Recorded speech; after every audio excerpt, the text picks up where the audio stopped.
নমস্কার বন্ধুরা। Indian government অনেক বড় পদক্ষেপ নিল, যেখানে সেন্ট্রাল গভর্নমেন্টের 12 লাখ মানে 1.2 মিলিয়নের বেশি এমপ্লয়ি ইমেল অ্যাকাউন্ট জো প্ল্যাটফর্মে শিফট করে দিয়েছে। জোহো একটা ইন্ডিয়ান বুটস্ট্র্যাপ কোম্পানি, যার মধ্যে বাইরের দেশের কোনো ইনভেস্টমেন্ট নেই, মানে ফরেন ইনভেস্টমেন্ট অনেক কিছুই নেই ফরেন ইনভেস্টমেন্ট। এটা ইন্ডিয়ার তরফ থেকে অনেকটা বড় একটা মুভ, যেখানে ইন্ডিয়ার যে ডিজিটাল সভরিয়েনিটি আছে সেটা প্রোটেক্ট থাকবে। এটার এম হচ্ছে যে ওয়েস্টার্ন যে টেক জায়ান্ট গুলো আছে Google, Microsoft, এদের থেকে ডিপেন্ডেন্সিটা কমানো। আমরা জানি যে আগে আমাদের সব রকমের ডিপেন্ডেন্সি সেটা ওয়েস্টার্ন টেকের দিকে বেশি করে। আমাদের নিজের কোনো অ্যাপে আমরা ইউজ করিনি। তো এটার মোটিভ হচ্ছে এটাই। আর যে ডেটা সিকিউরিটি আছে সেটাকে এনহ্যান্স করা। মানে যে ইন্ডিয়ান অ্যাপ ইউজ করলে ইন্ডিয়ানের মধ্যে আমাদের ডেটাগুলো থাকবে। মেইন হচ্ছে ডেটা। বাইরের দেশের ডেটাগুলো না যায়, তার জন্য এটা আম ইনিশিয়েটিভটা নেওয়া হয়েছে।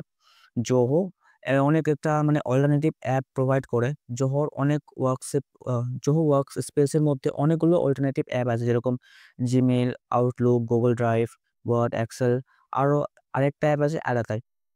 তো অনেকগুলো অ্যাপ রয়েছে অল্টারনেটিভস। তো এসবকে প্রমোট করা হচ্ছে। সিকিউরিটি আর ডিজিটাল ইন্ডিপেন্ডেন্স অনেক বড় একটা রিজন, যার মধ্যে আমাদের ডেটাগুলো ইন্ডিয়ার মধ্যে থাকবে। ডিজিটাল ইন্ডিপেন্ডেন্সটা থাকবে, যাতে বাইরের দেশের উপর ডিপেন্ডেন্স না থাকি। তাহলে এর কি রিজন, মনে করো আমরা বাইরের দেশের উপর ডিপেন্ডেন্স আছি, বাইরের কোনো সফটওয়্যার আমরা ইউজ করি। এখন যদি আমাদের দেশের সাথে ওদের দেশের কোনো কনফ্লিক্ট হয়ে যায়, তো যদি ব্যান চলে আসে, তাহলে আম আমাদের কাছে ইনবিল্ট একটা অপশন থাকবে যে হ্যাঁ, আমাদের কাছে নিজের অ্যাপ ইউজ করার একটা অপশন থাকবে। এটা হচ্ছে আরেকটা রিজন। কস্ট সেভিংসও হবে। বিকজ নিজের দেশের অ্যাপ ইউজ করে ইন অ্যাপ পারচেসের মধ্যে যতগুলো ট্রান্সাকশন গুলো হবে সেসব আমাদের দেশের মধ্যেই থাকবে। আর ইকোনমিতে কন্ট্রিবিউশন বাড়বে। এর মধ্যে অনেক চ্যালেঞ্জেস আছে এই ডিপেন্ডেন্সির জন্য। কারণ একটাই প্রোভাইডার আছে। জোহো ওয়ার্কস্পেস একটাই প্রোভাইডার। যদি জোহোর মধ্যে আজকাল কোনো যদি সাইবার সিকিউরিটি রিস্ক চলে আসে, কোনো অ্যাটাক চলে আসে, তাহলে আমাদের কাছে আর কোনো অপশন থাকবে না। ডেটা লিক হওয়ার চান্সেস বেড়ে যাচ্ছে। আরেকটা কি, যে এর মধ্যে পাবলিক অডিট রিপোর্টই নেই। পাবলিকলি কোনো রিপোর্ট অ্যাভেলেবেলই নেই বেশি করে।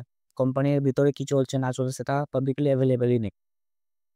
এর মধ্যে ট্রান্সেকশনটা অনেক স্মুথ হবে, কারণ যেকোনো কাজ করবে অনেক স্মুথ, কারণ সব রকমের জিনিস একে অপরের সাথে সিঙ্ক থাকবে।